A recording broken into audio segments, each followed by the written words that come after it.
काँग्रेसचे प्रदेशाध्यक्ष हर्षवर्धन सपकाळ आपल्यासोबत आहेत.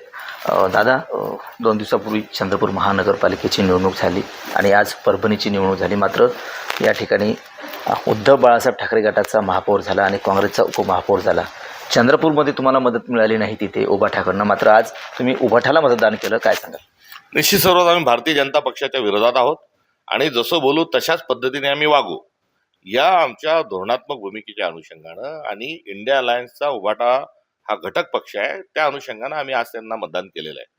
वास्तविक पाहता त्यांनी देखील त्यांचे 8 मतदान हे चंद्रपूरमध्ये आम्हाला करायला पाहिजे होतं, मात्र आमचं 12 लोकांचं मतदान हे उभाटाच्या पदरात टाकण्यात असताना आम्हाला कुठल्याही प्रकारची अडचण नाही, किंबहुना आम्ही आमचं कर्तव्य जे आहे आणि आमची असणारी जी भूमिका आहे ती आम्ही अधोरेखित केली आहे.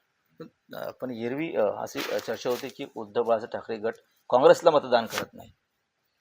एकंदरीत लोकसभा आणि विधानसभा या दोन्ही निवडणुकीमध्ये कुठेतरी काँग्रेस पक्षाच्या अंतर्गत गटात एक चर्चा होती, किंबहुना अशा प्रकारचे एक फीडबॅक आम्हाला कार्यकर्त्यांकडून येत होता की उभाटा आपलं मतदान घेते मात्र आपल्याला मतदान करत नाही.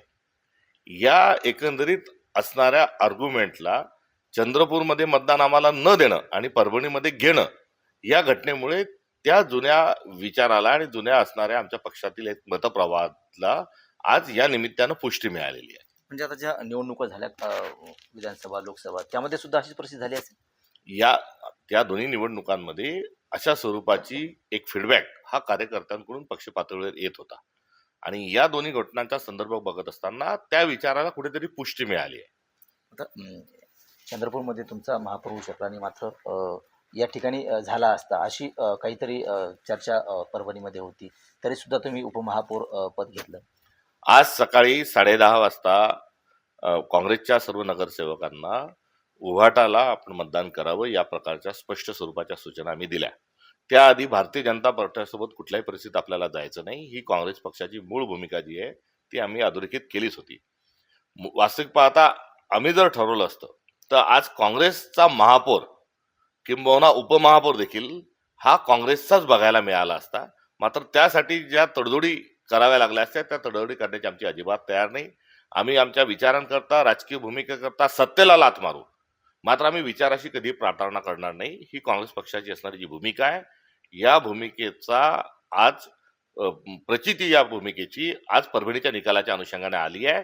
आम्ही जर सौम्य राहिलो असतो, गप्प राहिलो असतो किंवा तडजोडी केल्या असत्या किंवा भूमिकेला थोडंसं दुय्यम स्थान दिलं असतं तर आज महापौर परभणीमध्ये काँग्रेसचा असता.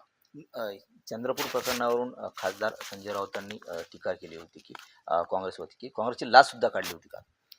काँग्रेसची लाच काढण्याची काही गरज नाही, कारण काँग्रेस 27 होती, आम्ही 31 पर्यंत गेलो.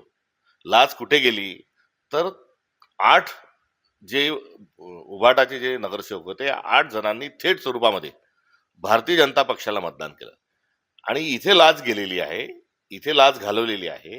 हे 8 जर गैरहजर जरी राहिले असते, ज्या पद्धतीनं बडतर्फ वंचितचे राहिले, ते 8 जरी गैरहजर राहिले असते तरी काँग्रेसचाच महापौर झाला असता. त्यामुळे काँग्रेसची लाच काढण्यात कुठलीच लाज नाही. एक शेवटचा प्रश्न आहे.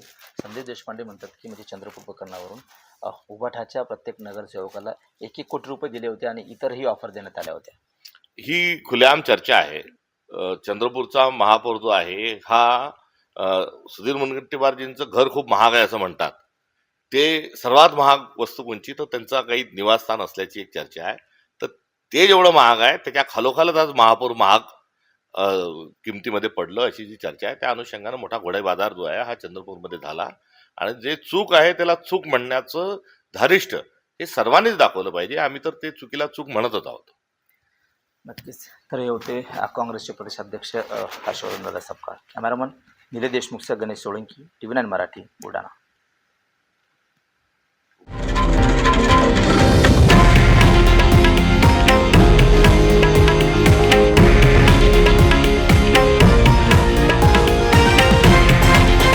हे आहे देशातील नंबर 1 न्यूज नेटवर्क आणि आपण पाहत आहात TV9 मराठी, एकमेव.